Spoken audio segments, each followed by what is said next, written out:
আর বাংলার রিপোর্টারদের উপরে যে হামলা হয়, মানে যত নিন্দা করা যায় কম আছে। আশা করব যে রিপাবলিক ভারতের পাশে সমস্ত মিডিয়া হাউস, সমস্ত সোশ্যাল মিডিয়াতে এটা ঝড় তুলে দেওয়া দরকার যে এই আরবান নক্সালরা আমাদের সমাজকে যেভাবে নষ্ট করছে, দেশের বিরুদ্ধে তারা কথা বলে, তারা ফিলিস্তিনকে সমর্থন করে, কাশ্মীর আজাদির কথা বলছে।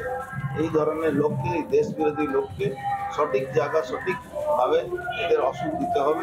যে আরবান নক্সালের যে ফ্যাক্টরি তৈরি করেছে যাদবপুর ইউনিভার্সিটি, সেই আরবান নক্সাল তৈরি হচ্ছে, এটাকে বন্ধ করে না। রাজ্য পুলিশ ধরবে না তো, রাজ্য পুলিশের সহযোগিতায় মমতা ব্যানার্জির ইনস্ট্রাকশনে নো ভোট টু বিজেপি করার জন্য এই জেহাদি সংগঠনকে, এই দেশ বিরোধী সংগঠনকে মমতা ব্যানার্জি তৈরি। আমাদের সঙ্গে এই মুহূর্তে সরাসরি রয়েছেন আমাদের অপর প্রতিনিধি অর্ণব মজুমদার। অর্ণব, আমরা শুনছিলাম অর্জুন সিং বিজেপির তরফ থেকে তাদের অভিযোগ যে রাজ্য পুলিশ কিচ্ছু করবে না, যেমন কিছু করেনি গত 24 ঘন্টায়। 24 ঘন্টা পর কি ঘুম ভেঙেছে পুলিশের?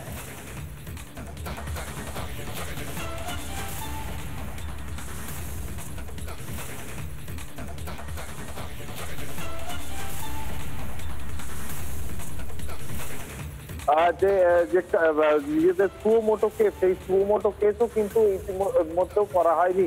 এবং গতকাল যেভাবে একবারে ফিজিক্যাল অ্যাসল্ট করা হয়েছিল অরবিন্দ ভবনে, এবং সেই জায়গা থেকে দাঁড়িয়ে কিন্তু এখনো পর্যন্ত পুলিশের তরফ থেকে বা প্রশাসনের তরফ থেকে কিন্তু কোনো বার্তাও এসে পৌঁছায়নি। যেখানে অন্য রাজ্যের যারা মুখ্যমন্ত্রীরা তারা বিভিন্ন রকম ভাবে এই গোটা ঘটনাকে ধিক্কার জানিয়েছেন, যেখানে কেন্দ্রীয় মন্ত্রীরা ধিক্কার জানিয়েছেন, সেখানে কিন্তু রাজ্য প্রশাসনের তরফ থেকে কোনো বিষয়ে মুখ খোলা হয়নি। এবং আজও যদি দেখা যায় সেখানে কিন্তু যদি গতকালের যে ঘটনায় রেজিস্ট্রারের ঘরের ভিতরে ঢুকে যেভাবে মারধর করা হয়েছিল, তার পরবর্তী ক্ষেত্রে কিন্তু ইউনিভার্সিটির তরফ থেকেও কোনো বার্তা প্রকাশ করা হয়তো দরকার ছিল, কিন্তু এখনো পর্যন্ত ইউনিভার্সিটির তরফ থেকেও কিন্তু সেরকম কোনো ভূমিকা দেখা যায়নি, পদক্ষেপ করা হয়নি। ধন্যবাদ তোমাদের দুজনকে, বিট্টু এবং অর্ণব। আমরা একবার শোনাবো আপনাদের হিমন্ত বিশ্ব শর্মা, অসমের মুখ্যমন্ত্রী, তিনি ঘটনার পর কি বলছেন, শুনুন। जादवपुर यूनिवर्सिटी में रिपब्लिक टीवी का जर्नलिस्ट का ऊपर लेफ्ट आइडियोलॉजी के लोगों ने जैसे अत्याचार किया, इससे प्रूव हो जाता है कि लेफ्ट ऑलवेज एडवोकेट वायलेंस, हिंसा का ऊपर ही वो राजनीति करना चाहते हैं। मैं इस पूरा घटना को कंडेम भी करता हूँ, और साथ में मैं यही भी बोलूँगा कि ये घटना से पूरा लेफ्ट जनता का सामने एक्सपोज हो चुका है। আমরা দেখতে পাচ্ছি যিনি পাশের রাজ্যের মুখ্যমন্ত্রী হিমন্ত বিশ্ব শর্মা, তিনি প্রতিক্রিয়া দিচ্ছেন, তিনি নিন্দা করছেন, এ রাজ্যের প্রশাসনকে নিয়ে নিন্দা করছেন, এবং যেভাবে বামেরা বেড়ে চলেছে তা নিয়ে নিন্দা করছেন। কিন্তু এ রাজ্যের মুখ্যমন্ত্রী চুপ। আমাদের সঙ্গে এই নিয়ে কথা বলার জন্য আমরা পেয়ে গিয়েছিলাম বিজেপি নেতা তাপস রায়, আমাদের সঙ্গে রয়েছেন। তাপস বাবু, নমস্কার। এবং আমরা যে ছবিটা দেখছি, গণতন্ত্রকামী একটা রাজ্যে গণতান্ত্রিক পরিবেশে রয়েছি বলে ভাবতে লজ্জা হচ্ছে। গণতন্ত্রের চতুর্থ স্তম্ভকে কুঠারাঘাত করা হচ্ছে ক্যাম্পাসের মধ্যে। এই প্রথম নয়, বহুবার হয়েছে। এবং যতদিন মমতা ব্যানার্জি বা তার নেতৃত্বাধীন এই সরকার বা প্রশাসন থাকবে, সেখানে সংবিধান সম্মত, গণতন্ত্র সম্মত, এবং সেখানে সাংবাদিকদের বা সংবাদপত্রের বা সংবাদ মাধ্যমের যে নিরপেক্ষতা, সেগুলো কিন্তু আশা করা যায় না বা আশা করা উচিত না।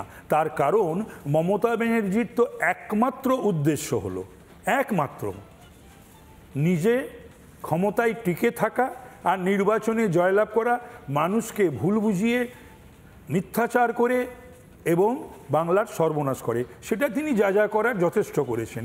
সেখানে চুলোর দক্ষিণ দুয়ারে যাক শিক্ষা, সেটা তো মোটামুটি পাঠিয়ে দিয়েছেন।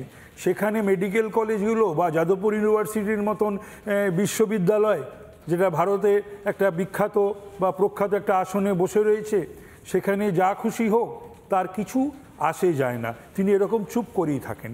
এবং এই ধরনের বাম অতি বাম, মানে তার যে দলটা, সেটাই তো একটা মিক্সড ফ্রাইড রাইস।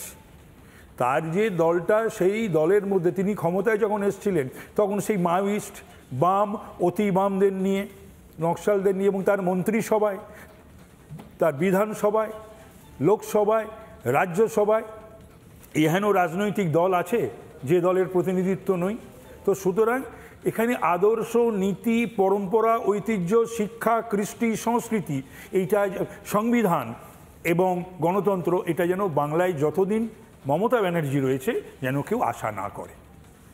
আমরা একটা বিষয় জানতে চাই আপনার কাছ থেকে, আমরা তো চোখে চোখ রেখে প্রশ্নটা করব, একেবারে 5 বছর হয়ে গিয়েছে, আমরা শুরু থেকে এখনো পর্যন্ত সেই প্রসেসটার মধ্যে আছি, কিন্তু যাদবপুর, আপনি কিছুক্ষণ আগে উৎকর্ষের কথা বলছিলেন, এখন তো যাদবপুরের যারা কর্তৃপক্ষ তারা তো নিজেরাই চোখে চোখ মেলানোর জায়গায় নেই। আমরা যখন প্রশ্ন করছি তারা পালিয়ে যাচ্ছে, পরিচয়বিহীনভাবে পালিয়ে যাচ্ছে, চোখে চোখ রাখতে পারবে কি করে? পারবে না তো। তার কারণ হচ্ছে, এটা খুব দুঃখের এবং দুর্ভাগ্যের, যাদবপুর ইউনিভার্সিটির কর্তাদের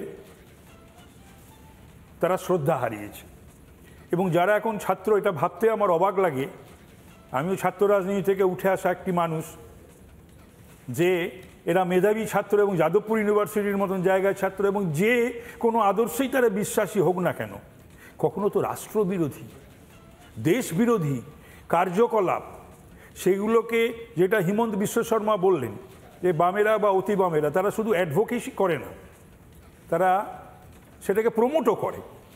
এবং সেখানে আমরা দেখতে পাচ্ছি যে বাংলার পুলিশ প্রশাসন এবং সরকার সেটাকে উৎসাহিত করছে, উৎসাহ দিচ্ছে। এটা খুবই দুর্ভাগ্য। তার কারণ হলো যে আমরা যে রাজনৈতিক দলই করি না কেন, যে রাজনৈতিক দলের প্রতিনিধি হই না কেন, আমরা কখনো রাষ্ট্রবিরোধী, জনবিরোধী, পরম্পরা বিরোধী, সংবিধান বিরোধী, গণতন্ত্র বিরোধী এবং দেশ বিরোধী কোনো কার্যকলাপকে আমরা উৎসাহিত করতে পারি না, করা যায় না।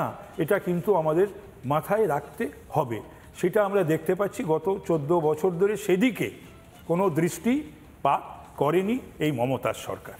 মমতার সরকার, আপনি যেরকম বলছেন সেরকমভাবে যদি তারা যদি প্রথম থেকে উৎসাহী হতেন, তাহলে তো আমরা তাহলে তো সেক্ষেত্রে বিশ্ববিদ্যালয়ের কর্তৃপক্ষকেও এই যে আজাদ কাশ্মীর লেখা হোক বা যাবতীয় যা যা দেশদ্রোহী কার্যকলাপ সেখানে চলছে দেওয়াল জুড়ে, সেই সমস্ত নেই। বিশ্ববিদ্যালয় কর্তৃপক্ষ ভাবতে সত্যি দুঃখ হয়, কষ্ট হয়, দীর্ঘদিন ধরে, বহুদিনেরই ব্যাপার, এটা ইদানিংকালের নয়।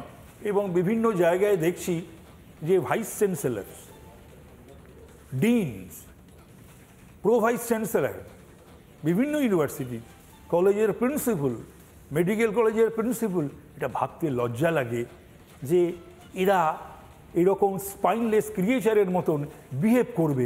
এটা ভাবা যায় না। সমাজটাকে কোথায় যাবে, কোথায় নিয়ে যাচ্ছেন তারা? এবং তারাও তো কখনো কখনো তাদের আত্মীয় স্বজন, বন্ধু বান্ধব, ছেলে মেয়ে এবং স্ত্রীর কাছে তারাও প্রশ্নের মুখোমুখি নিশ্চয়ই হচ্ছেন। বাড়িতে তারা চোখে চোখ রাখতে হচ্ছে, উত্তর দিতে হচ্ছে, দিতে পারছেন না তারা। শুধুমাত্র রিপাবলিককে নয়, রিপাবলিক তো মানুষের কথা বলে, রিপাবলিক তো মানুষের দালালি করে, এবং রিপাবলিক গত 5 বছর ধরে সঠিক তথ্য, সঠিক খবর নিষ্ঠার সঙ্গে তারা জীবনের ঝুঁকি নিয়ে তারা প্রচার করে চলেছে। তো সুতরাং তাতে তো রাগ হবেই এদের। তার কারণ রিপাবলিকের ক্যামেরাতে যদি কাগজ বা কাপড়ে ঢাকা দেওয়া হয়, তাহলে তাদের কিন্তু যে নগ্ন রূপ সেটা কিন্তু ঢাকা পড়ে না, এবং সেটাকেই তুলে ধরছে প্রতিদিন গত 5 বছর ধরে রিপাবলিক বাংলা। একদম এই কথাগুলো সত্যি, আমরা ছোট ছোট করে আপনাদের প্রতিক্রিয়া নিচ্ছি। অনেক ধন্যবাদ আপনাকে তাপসবাবু। আপনি আমাদের সঙ্গে এসে কথা বললেন এবং যে নিন্দার কথাটা বললেন বা মেরুদণ্ডহীনতার কথাটা বললেন, সেটা এই মুহূর্তে নিশ্চয়ই বার্তাটা পৌঁছে যাচ্ছে যাদবপুর বিশ্ববিদ্যালয়ের সেই গুন্ডাদের কাছে যারা ভাবছে যে ক্যাম্পাসে ঢুকে দেখা, যেরকম তারা বলে না যে একবার চান্স পেয়ে দেখা, তারা ক্যাম্পাসে ঢুকে দেখানোর কথা বলছে। আমরা কিন্তু ঢুকিনি, শুধু 3 জন ঢুকেছিলাম, পরে 10 জন মিলে ঢুকেছি, সেখানে দাঁড়িয়ে চোখে চোখ রেখে প্রশ্ন করেছি। এবং এই যে ঘটনা, এই ঘটনার নিন্দার গোটা দেশ জুড়ে একটার পর একটা রাজ্যের মুখ্যমন্ত্রীরা তারা নিন্দা করছেন, প্রতিক্রিয়া দিচ্ছেন। সেরকম ভাবেই উত্তরাখণ্ডের মুখ্যমন্ত্রী পুষ্কর সিং ধামি, তিনিও নিন্দা করেছেন। কি বলেছেন শুনুন। मैं बहुत कड़ी इसकी मैं निंदा करता हूं कि लोकतंत्र के चौथे स्तंभ और रिपब्लिक भारत की टीम जो लगातार अनेक स्थानों पर जाकर अपना जोखिम लेकर रिपोर्टिंग को करती है और जो जन समस्याएं हैं, चुनौतियां हैं, उन सबको लोगों के सामने लाने का काम करती है। ये कदापि उचित नहीं है। इस प्रकार के कामों, इस प्रकार के कृत्यों की हमेशा निंदा होनी चाहिए और निंदा होगी। শুনুন এবার মীনাক্ষী লেখি কি বলছেন।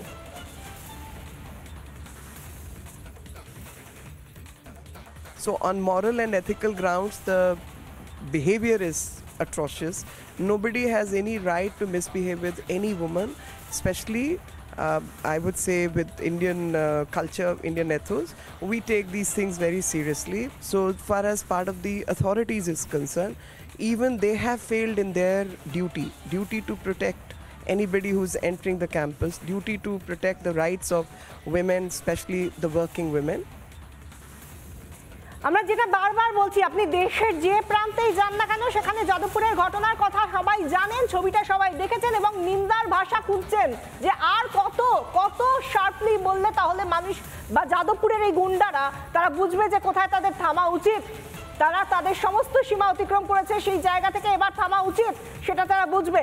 এবং এর পাশাপাশি আমরা যেরকম প্রত্যেকের সঙ্গে কথা বলছি, তার রাজনৈতিক ক্ষেত্রের হোক বা শিক্ষা ক্ষেত্রের হোক, আমরা কথা বলেছিলাম যাদবপুরের প্রাক্তন উপাচার্য অভিজিৎ চক্রবর্তীর সঙ্গে।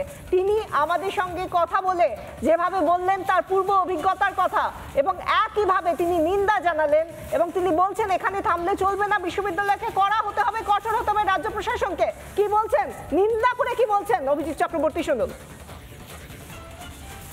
এবার গতকাল টিভিতে যে ঘটনাগুলো আমার চোখের সামনে ফুটে উঠলো, যে যাদবপুর বিশ্ববিদ্যালয়ে কয়েকজন সাংবাদিক গিয়েছিলেন, তারা তাদের প্রফেশনাল কাজে গেছেন, সেখানে তাদের ওপর নিগ্রহ করা হলো। কেন নিগ্রহ করা হলো? যে তারা কিছু প্রশ্ন করেছিলেন যার মাধ্যমে হয়তো কিছু সত্য বেরিয়ে আসতো। এই তাকে নিগ্রহ করার পিছনে যে উগ্র মানসিকতা কাজ করছে, এইটা অত্যন্ত নিন্দা এবং ঘৃণ্য। এবং তাদের পিছনে যদি কেউ মদত দিয়ে থাকেন, আমার মনে হয় কেউ দিচ্ছেন, তাহলে সেটাও তার পক্ষেও এটা অত্যন্ত লজ্জা। সিসিটিভিতে এদের ছবি দেখা যাচ্ছে, এবার মিডিয়ার কাছে এদের ছবি আছে, পুলিশই বা কেন কোনো অ্যাকশন নিচ্ছে না, পুলিশ কেন কাজ করছে না। নানা ধরনের কন্টেন্ট দেখার জন্য লাইক করুন, শেয়ার করুন আমাদের ফেসবুক পেজ, সাবস্ক্রাইব করুন আমাদের ইউটিউব চ্যানেল। পাশাপাশি অন্যান্য ব্রেকিং নিউজের জন্য অবশ্যই চোখ রাখুন রিপাবলিক বাংলায়।